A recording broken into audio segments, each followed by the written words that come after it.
Hello বন্ধুরা, আসসালামু আলাইকুম। সানজানা কিচেনে আপনাদের সবাইকে স্বাগতম। আপনারা কেমন আছেন? আমি আলহামদুলিল্লাহ অনেক ভালো আছি। আমি আপনাদের সামনে চলে এসেছি আজকে আরেকটি নতুন রেসিপি নিয়ে। আমার আজকের রেসিপিটি হলো পাকা আমের লাড্ডু। এই পাকা আমের লাড্ডু বানাতে কি কি উপকরণ লাগে চলুন দেখে আসি। আমি এইখানে 6টা পাকা আম নিয়েছি, আর এখানে আছে শুকনা মরিচ সর্ষের তেলে ভেজে গুঁড়া করে রাখা আছে, আর আছে পাঁচফোড়ন ভেজে গুঁড়া করে রাখা। এখানে আছে চিনি, হলুদ গুঁড়া, মরিচের গুঁড়া, লবণ, ধনের গুঁড়া। তো আমি প্রথমে আমটাকে ভালো করে ধুয়ে ছিলে তারপর আমটাকে টুকরো করে কেটে নেব।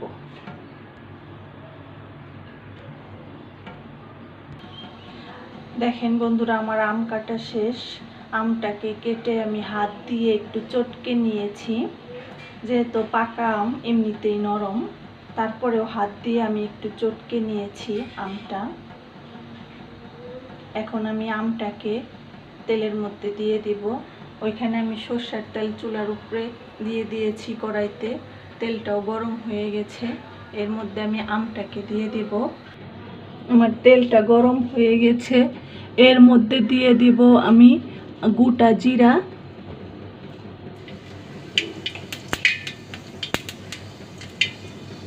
এক টুকরো দারচিনি। এখন দিয়ে দেব আমি আমটা।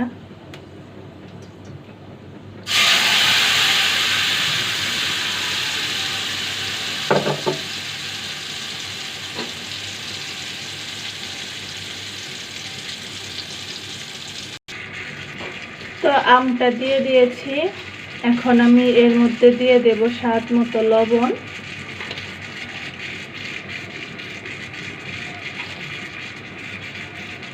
দিয়ে দিলাম লবণ।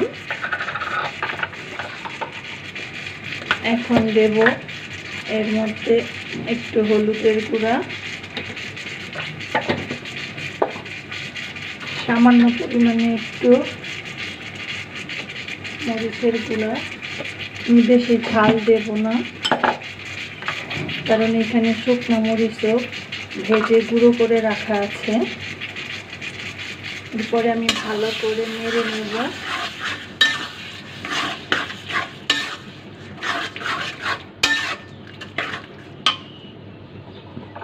এখন দিয়ে দিব আমি চিনি, যে যেরকম মিষ্টি খান সেই অনুযায়ী দিয়ে দিবেন।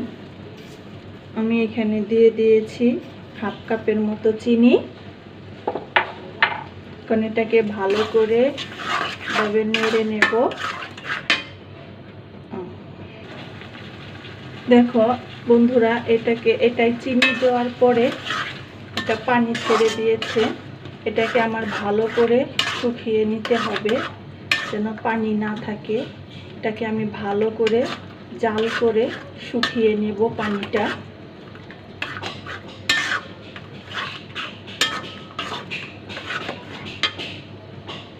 দশ মিনিট লাগবে।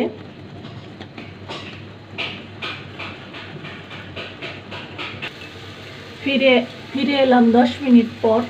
দেখেন আমার গ্রেভিটা প্রায় রেডি হয়ে গেছে, আর একটু সময় লাগবে এটা হতে।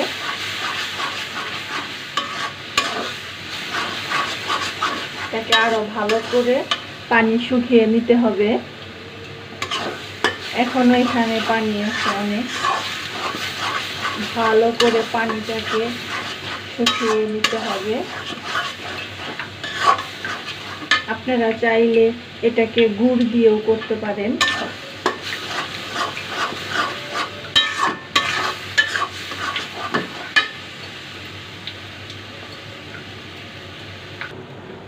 আমার গ্রেভিটা প্রায় হয়ে গেছে। এর মধ্যে আমি দিয়ে দেব পাঁচফোড়ন ভেজে গুঁড়া করে রেখেছিলাম, ওইটা দিয়ে দেব।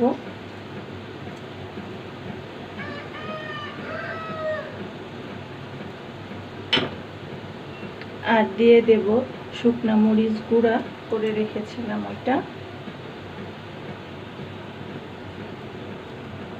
দিয়ে ভালো করে নেড়ে নিচ্ছি। হয়ে গেছে প্রায়, এখন নামিয়ে ফেলবো।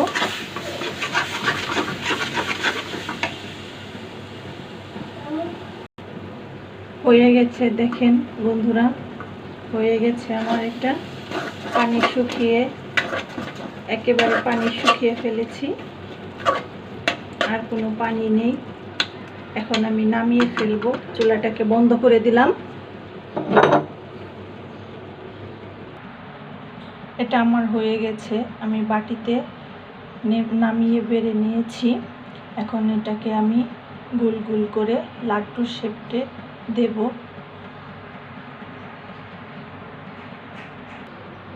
আমি একটা দেখিয়ে দিচ্ছি আপনাদের।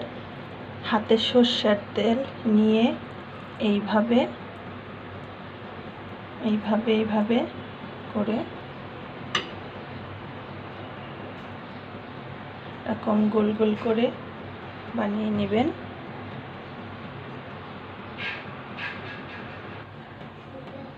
তো বন্ধুরা, আমি এই রকম করে সবগুলো গোল গোল করে লাড্ডু শেপে করে নিয়েছি।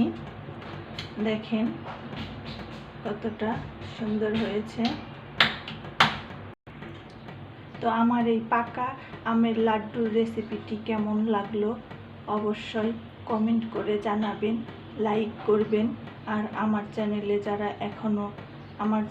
যারা এখনো সাবস্ক্রাইব করেননি তারা অবশ্যই আমার চ্যানেলটিকে সাবস্ক্রাইব করবেন।